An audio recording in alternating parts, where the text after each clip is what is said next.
Hello guys, welcome to another video. Happy to have you here. Today I'm going to be presenting to you just a little JavaScript library which doesn't really do much, but it's just worth knowing. You never know when you're gonna need it, and even though it's just something real small, but at least it's good to know. So today we're going to be looking at popper.js. So it's an amazing library. Like always, I'm always presenting to you the best libraries, so you know about them. At least you know that they exist somewhere on the internet. It's good to know. So this is just a little tooltip and pop over positioning engine, and it's just going to do just that.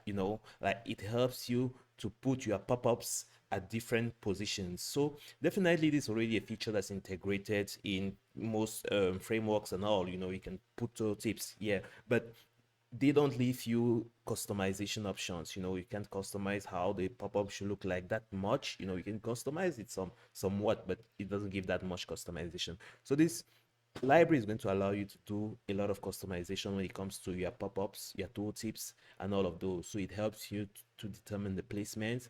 As you can see here, you can place them virtually anywhere, at the bottom, at the right, at the left, and so on and so forth. You can definitely choose where you want to put them, and it's quite easy. If you want to install it, just head over to popper, sorry, .gs.org, and you're going to have access to it. You can install it directly with npm, or you can use the CDN.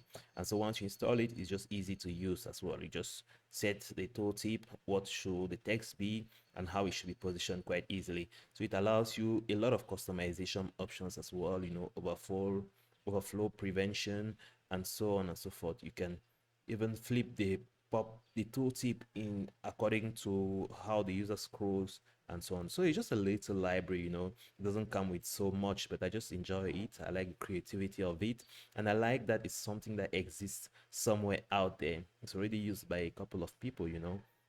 It's not useless. That's what I'm trying to say. You can find some usage for it depending on if you have tooltips and all. So it's free, open source, used by millions of people as well. You can see some big names here: Microsoft, Uber, and so on and so forth. So yeah, a couple of people who use it actually. So I like the library, I like the design, I like how innovative it is. So so definitely worth checking out. And as you can see, it weighs just 30 kilobytes. Like, it's very lightweight. It's not gonna disturb your project in any way. So you can definitely integrate it and have some cool tool tips just pop up at random places on your project. So definitely you should check it out and let me know what you think about this, if you're going to use it or if it's something that is useful.